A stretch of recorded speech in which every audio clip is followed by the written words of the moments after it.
the best of the week on Relevant Radio. How can we be much more productive? 888-914-9149. It's Cale Clarke Show on Relevant Radio. Well, there's a guy that I follow, speaking of Twitter/X, the X.com app. There's a guy who I follow. His name is Ben Meir. Really interesting dude. He's got this thing called Systems Sunday. Systems Sunday. And you can sign up for his newsletter, his free newsletter. But you can find him on Twitter, Ben Meir, M-E-E-R. Or go to his website, benmeir.com.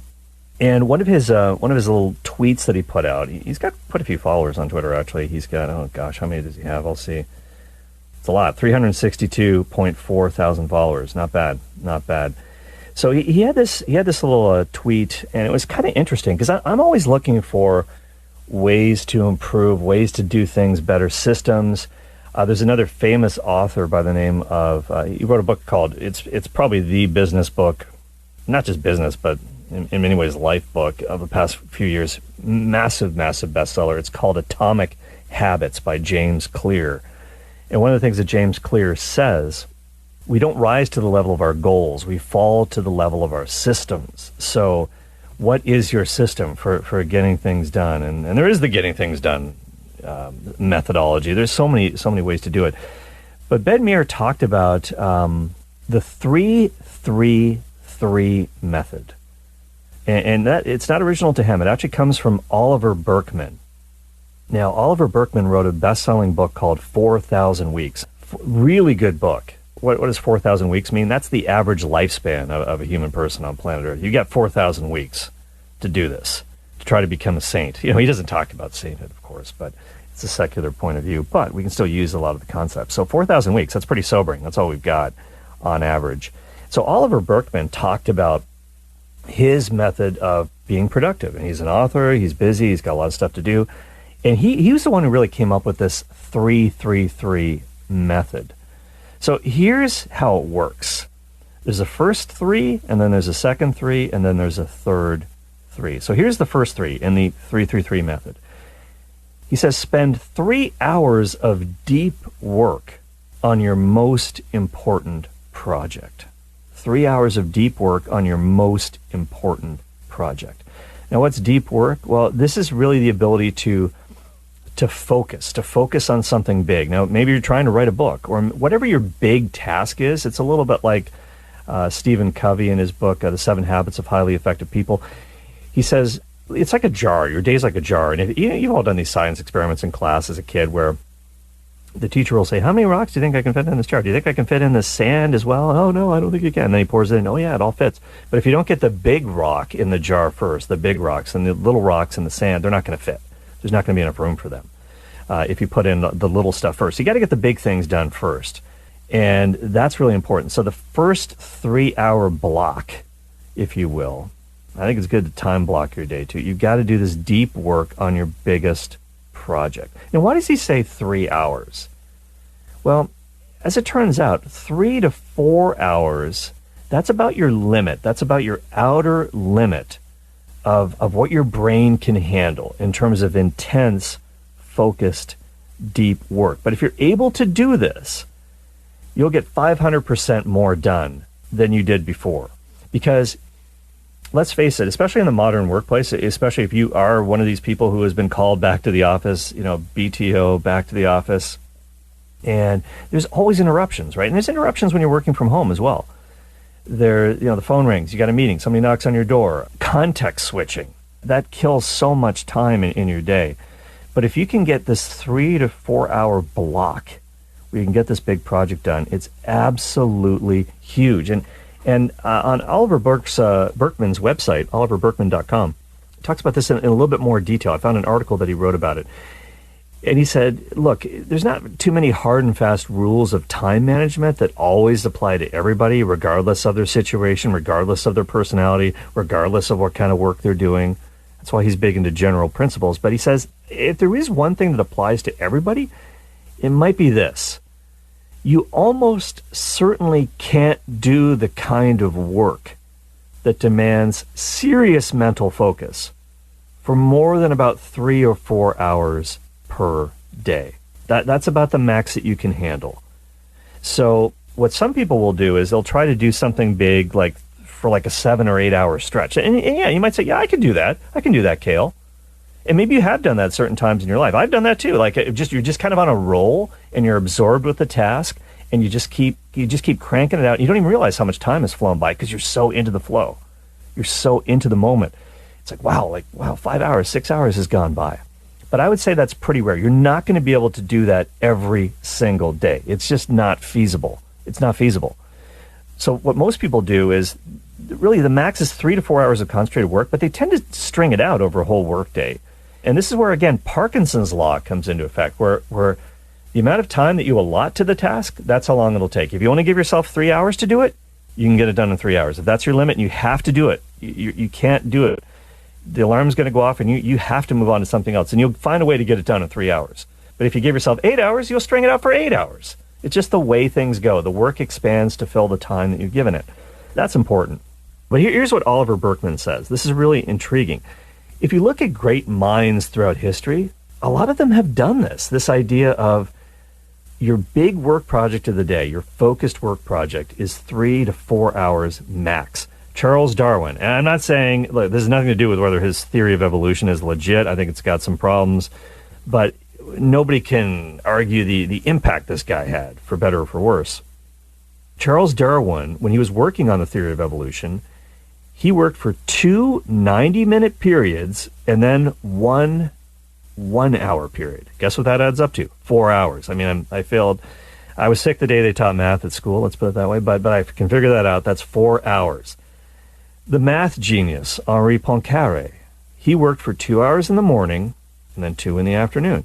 Thomas Jefferson did this as well. Charles Dickens, Virginia Woolf, Ingmar Bergman, so many more followed this path. Okay, people might say, well, hang on here. Oliver Burkeman says the moral of the story here isn't that you should be living some sort of life where as soon as your 4 hours are up, you get up, then spend the rest of the day playing golf or drinking cocktails. He says if you can do that, go for it, but that sounds like fun. But that's not what he's saying here. We have other things to do in our day. And I'm going to get into that in just a second. But this big project mentality, the big rock that you want to put in the jar, the big issue that you're working on, the big problem you're solving, the big book that you're writing, whatever it might be, that has to be done in this 3 or 4 hour intense period. That's the deal. And Oliver Burkeman says, when you're trying to make progress on a really, really big project, the trap that we often fall into is just to keep going and working longer and longer and longer and longer at the problem. And he said, don't do that. Don't do that. Just protect your 3 to 4 hours, because you're going to have chaos throughout the day. You're going to have interruptions. You're going to have emails. You're going to have notifications, Slack, whatever, digital distractions. You can't get rid of these things. You're not going to be able to just live this idyllic life where these things never happen to you. These things are going to happen. But if you have this 3 hour block that you protect with your life, then when the scattered chaos happens, you don't need to worry about it so much, because it's going to happen, but you're not that stressed about the interruptions later because you got that block in there. You're never going to be able to feel completely on top and in control of everything. And he talks about another writer, Jonathan Malesic, who wrote a book called The End of Burnout. The End of Burnout. A lot of people are feeling burnt out these days, especially post-pandemic. But this guy, Jonathan Malesic, he wrote this book, The End of Burnout, and he interviewed a bunch of monks for this book and figured out how they worked. Monks kind of follow this methodology of prayer and work and prayer, ora et labora. It's a nice rhythm to life, and somehow lay people, we can adopt this mentality too in certain ways. So this writer interviewed a bunch of monks from this place called the Monastery of Christ in the Desert. The Monastery of Christ in the Desert, which is located somewhere in New Mexico. But he interviewed, Jonathan Malesic interviewed one of the monks named Father Simeon. And interestingly enough, before he became a monk, he was a defense attorney. How about that? Father Simeon was interviewed for this book called The End of Burnout. And here's how the monks did it. Their daily work period, now they have other things to do too, lots of other things. They have communal meals, they have prayer, they have other things that's going on in their day. But guess how long their work period was? Their designated work period. Guess how long? 3 hours. 3 hours. And it ended at this monastery promptly at 12:40 p.m. A bell would ring, and they had to drop it. They had to stop. And so Jonathan Malesic, who wrote this book, The End of Burnout, asked Father Simeon, hey, what do you do when the 12:40 bell rings, this 3-hour work period is done, but you're not done. Your work is undone. You're still working on it. And here's what he said. He said, you get over it. You get over it. You drop it. When the bell rings, you have to shut it down. You just get over it. And we kind of have to do that as well.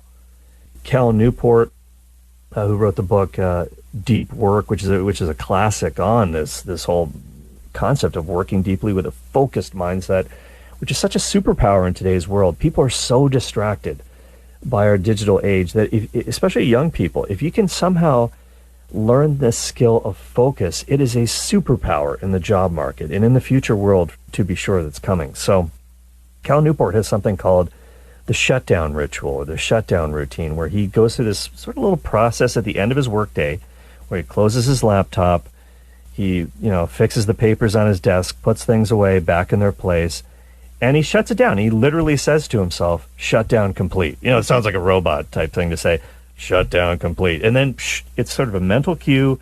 You move on with your life. You move on to the next thing. Because we have to have a balanced life. We have to have time for prayer. We have to have time for God. We have to have time for our family. And so you can't be doing this stuff 24/7. You can't. It's not sustainable. That's the first thing that Oliver Burkeman says, talking about this 3-3-3 method. The first 3 is this 3 to 4. It's easier to remember if it's 3-3-3. This 3-hour work block. Really quickly here, here's the other 2 aspects to the 3-3-3. Again, your workday is not over. Pretty rare you're going to be able to just hit the golf course after 3 hours. It's not going to happen. But here's the deal. The second 3 is about executing 3 shorter tasks. It's not the main thing. It's not the biggest rock in your jar, but they are still urgent. As Ben Meir says, these are the urgent to-dos. Now, these are kind of the sticky note items that you might be trying to avoid. But some of them only take a few minutes. If you're a manager, you might have to meet with your team. You might have to delegate some tasks. You might have to give some feedback to somebody. You might have to take some calls. You might have to have a meeting. These are sort of the smaller tasks, the 3 shorter tasks that you can put in the second 3, in the 3-3-3 methodology. What about the third 3? These are maintenance activities, 3 maintenance activities. So what are maintenance activities? Well, according to Ben Meir, these are things that make your life just go better. Just like if you're maintaining your car, if you're sticking to the maintenance schedule of your vehicle, you got to go in for oil changes, you got to go in for this, you got to go in for that, change your wiper blades every once in a while. Exercise, we have to take care of the physical body. Again, this whole concept of the incarnation, it's a sacramental worldview. The body does matter, and you've got to take care of yourself so that you can be there for the people who love you, and also for God, so that you might be able to work more and better in His service and for longer, if possible. So exercising is important. Self-care is important. Yeah, have a shower every once in a while, for sure. Brushing your teeth, whatever, journaling, all these things that you've got to do. I would throw in there, of course, spiritual disciplines like prayer, the rosary, daily mass, if possible, all the spiritual things we got to do to maintain our interior life. These are the maintenance items. And we have things that, of course, work-wise that would fall into this category as well. So here, at the end of the day, let's sum it up here. The 3-3-3 method, as popularized by Oliver Burkeman, the author of 4,000 Weeks. The first 3 hours on your most important project. The second 3, then you do 3 shorter tasks. These are the sort of urgent things. They're not the important things that will really move the needle in your life or career or job, but they are urgent. They need to get done. You've got to go to that meeting. You've got to file that report, whatever the case may be. So 3 hours on your most important project. Number 2, 3 shorter tasks. The third 3 is maintenance activities. So if you can do that, if you can do 3 hours on your big project, do 3 other tasks that are important, and then 3 maintenance activities, walk the dog, brush your teeth, whatever, pay the bills, define what those are, maybe the night before, and I think you'll set yourself up for a pretty productive day, and you can feel good about that. You're going to hit your goals. You can't do everything, but I like this because it's simple.